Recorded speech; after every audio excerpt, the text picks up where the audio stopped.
As we consider the importance of this moment on a national level, on a global level, on a humanitarian level... Nobody drink.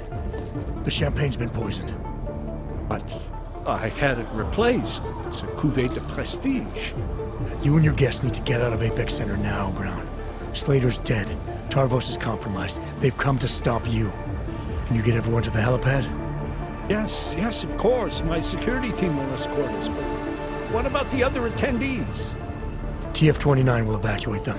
I'm going after the people who did this. Then you have a long way to climb.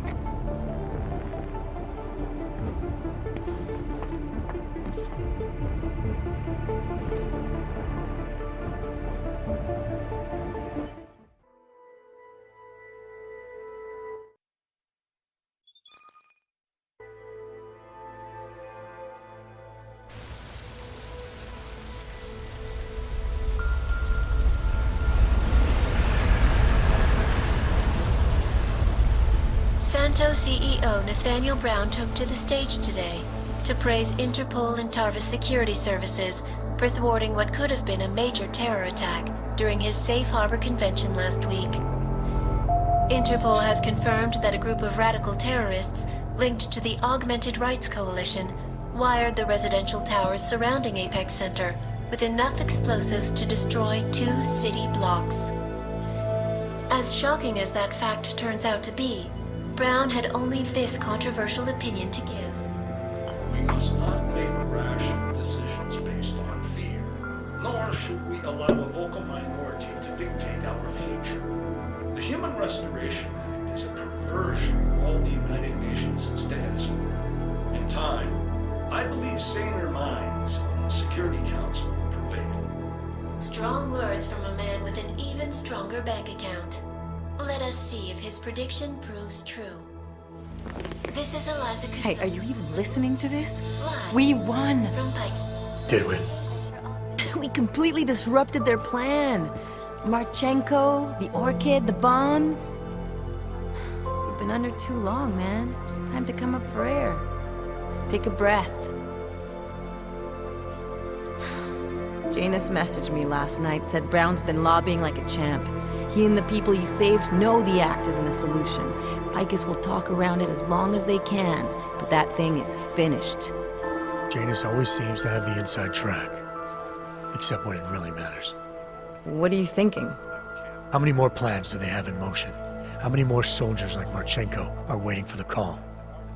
Don't call him a soldier. He was a thug, man. Soldiers have a code of honor. Honestly, I'm surprised you let him live.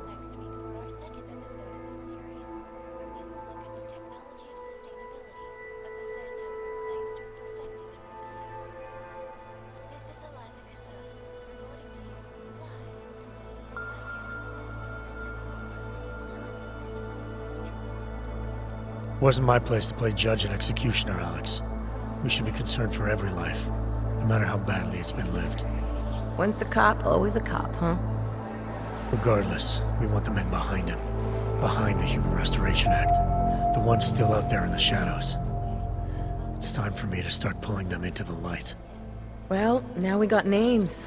Manderley and Page. The collective won't stop until we bring these guys down. Yeah? Well, there's one more name I want to put a face to. Janus. So that's what you've been chewing on. Look, I'll try, Adam, but I already told you, he doesn't like meetings that aren't on his terms.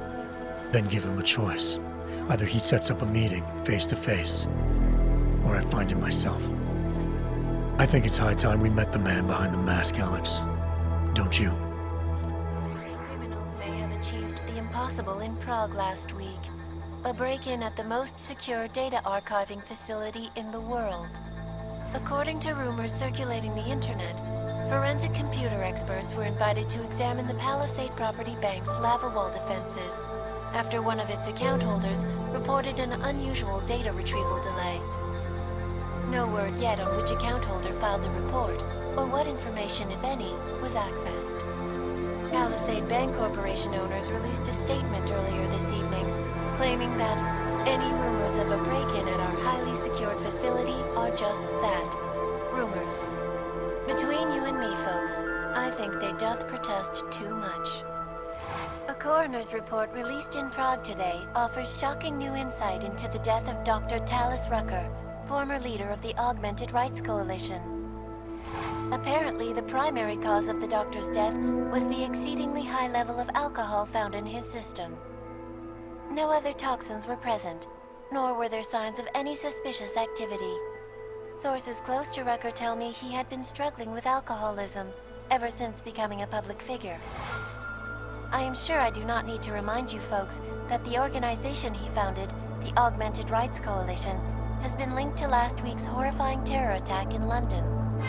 Augmented terrorist Viktor Marchenko, whom law enforcement officials describe as being instrumental in the planning and execution of devastating violence in London last week, is being moved to a secure facility for questioning.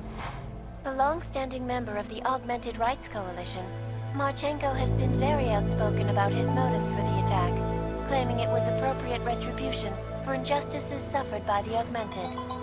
I do not know about you folks, but there is only one question I really want the answer to right now.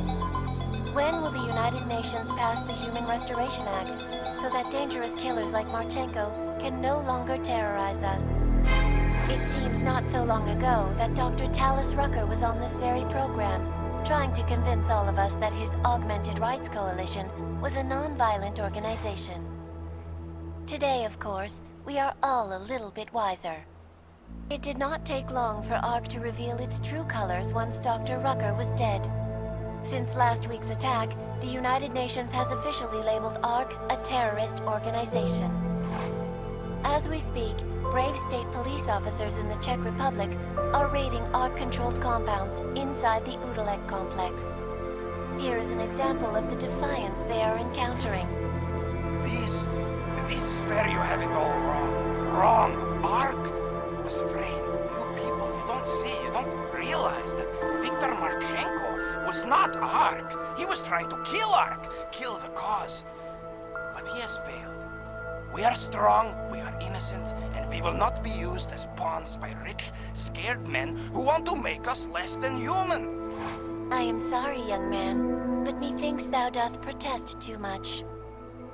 The Diwali criminal organization is under intense scrutiny this evening for their role in the London attack.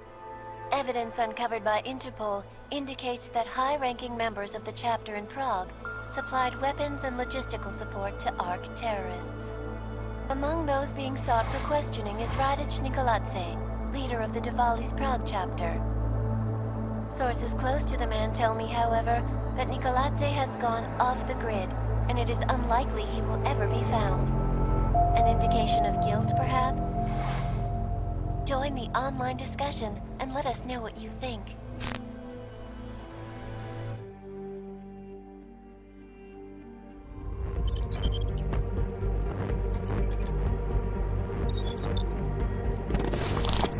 That is not the point. You should have all been informed. That is why we are here now. Volkart, what's done is done. The broad strokes of the operation were very clear and haven't changed. There are always adjustments that will occur in the field. You should know that. Adjustments? Those were not mere adjustments. Interpol was more capable than we anticipated. They have a new augmented agent by the name of Adam Jensen, who we believe may have had external help, possibly by the Juggernaut Collective or even Janus directly. we're looking into it, but we... All that is speculation at this point. Let's find out more and reconvene later this week. Thank you, everyone. That'll be all. It's your own fault. I'm aware of that, Doctor. Elizabeth sends her regards. Report. Overall, the subject seems quite well adjusted despite the massive traumas he's experienced, and his memories are still consistent with the program. He is remarkably stable. Excellent. How close is he to contact with Janus? Very. And it's only a matter of time.